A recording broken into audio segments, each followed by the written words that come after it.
Existe um tipo de cansaço que não vem do corpo, não vem do trabalho em si, não vem apenas das responsabilidades, nem do excesso de tarefas. É um cansaço mais difícil de explicar.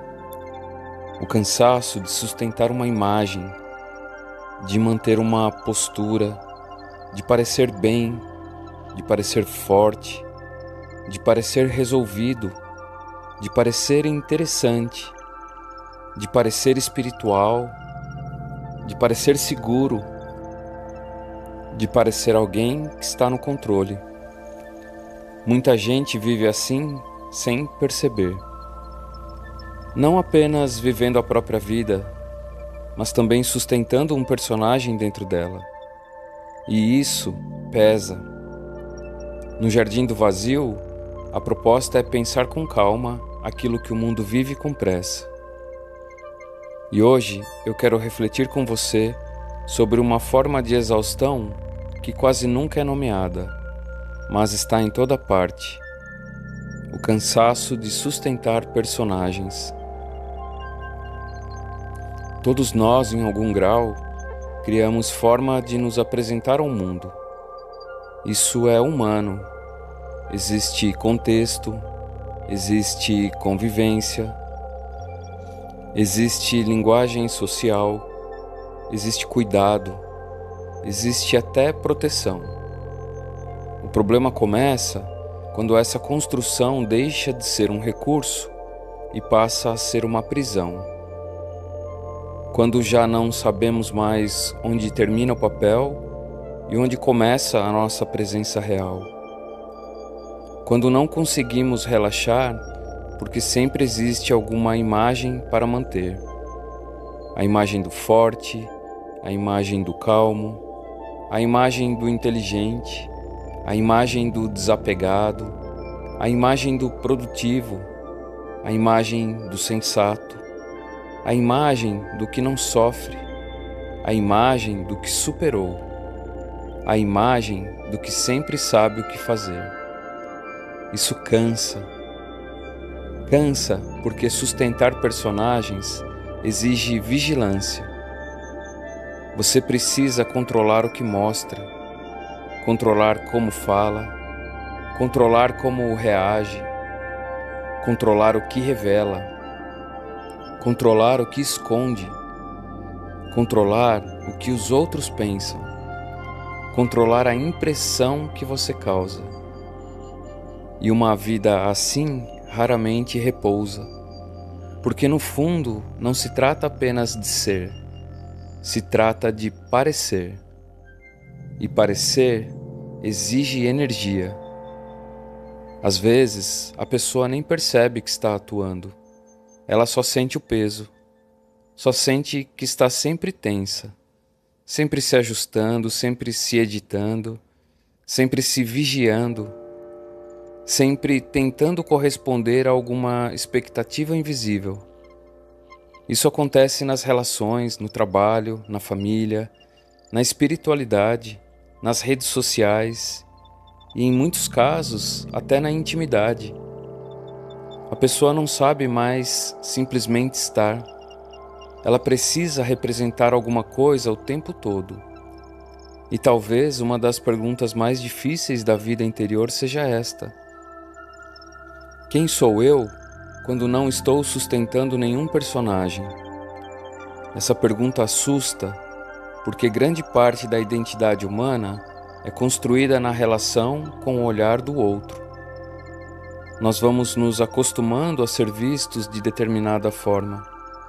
Vamos nos identificando com certas imagens. Vamos aprendendo o que rende aprovação, o que gera admiração, o que evita a rejeição, o que preserva pertencimento.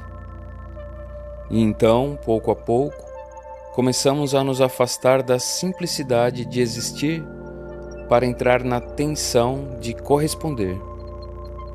Esse movimento pode ser muito sutil. A pessoa que sempre precisa parecer madura, a pessoa que sempre precisa parecer boa, a pessoa que sempre precisa parecer espiritualizada, a pessoa que sempre precisa parecer equilibrada. Tudo isso cria personagem. E personagem, quando vira modo de viver, esgota. As tradições orientais, cada uma à sua maneira, sempre desconfiaram dessa fixação em identidades rígidas. Não porque a vida humana não tenha formas, mas porque o sofrimento cresce quando nos confundimos demais com elas. Quanto mais nos agarramos à imagem que construímos, mais medo sentimos de tudo o que a ameaça. Medo de falhar, medo de decepcionar, medo de não corresponder, medo de sermos vistos de outro modo.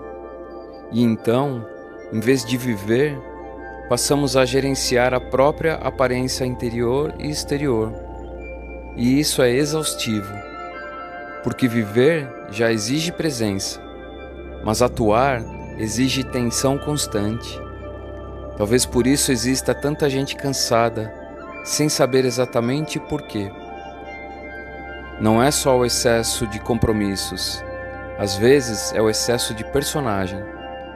É muito cansativo viver tentando ser admirável o tempo todo, tentando parecer coerente o tempo todo, tentando sustentar uma imagem de força, quando por dentro já não há espaço nem para respirar direito. E isso tem um custo espiritual também, porque quanto mais energia gastamos sustentando personagens, menos energia sobra para a presença real. Menos escuta, menos verdade, menos honestidade interior, menos simplicidade, menos contato com aquilo que não precisa ser exibido para existir.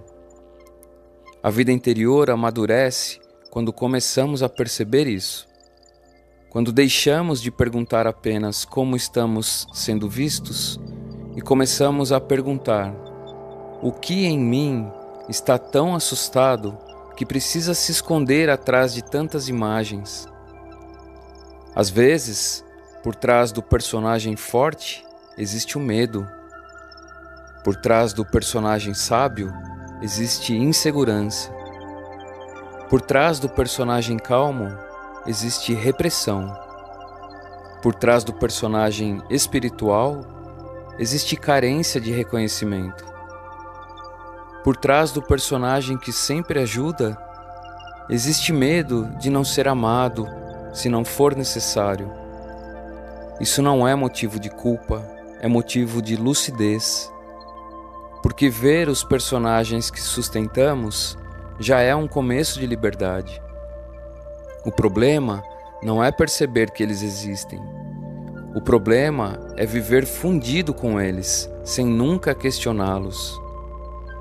Talvez a libertação não comece quando destruímos toda forma. Talvez comece quando já não precisamos acreditar tanto nela. Quando podemos respirar um pouco fora do papel. Quando podemos admitir cansaço sem sentir fracasso. Quando podemos dizer, eu não sei. Isso não significa negligência, não significa desleixo, não significa ausência de responsabilidade. Significa apenas uma coisa muito rara hoje: a coragem de não viver o tempo todo em função da imagem. Existe um alívio muito profundo quando a pessoa já não precisa provar tanta coisa, quando já não precisa sustentar uma versão idealizada de si, quando já não precisa ser vista o tempo inteiro de uma maneira específica, quando já não vive sob o peso de aparecer. Esse alívio se aproxima muito da verdade, porque a verdade quase sempre é mais simples do que o personagem. É mais silenciosa, mais humana, menos brilhante, mas muito mais respirável. Talvez uma das formas mais discretas de liberdade seja esta: Poder existir sem atuar o tempo todo. Poder estar em um espaço sem montar uma performance. Poder falar sem editar cada gesto para causar certo efeito. Poder sentir sem imediatamente transformar isso em imagem. Poder descansar da obrigação de parecer alguma coisa. Em um mundo obcecado por exposição, validação e construção de identidade, isso se tornou raro, mas continua sendo necessário, porque ninguém suporta para sempre o peso de viver afastado de si.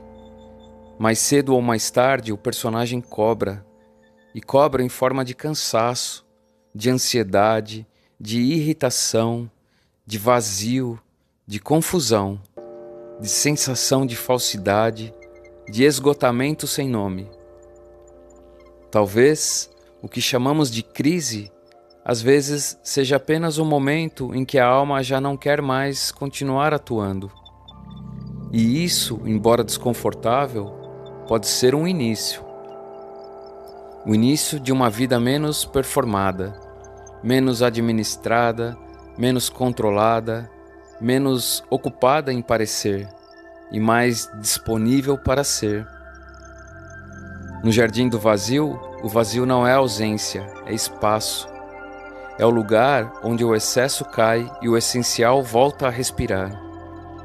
E talvez uma das coisas que mais cansam o ser humano seja justamente isto: passar tempo demais tentando sustentar personagens e tempo de menos aprendendo a habitar a própria presença.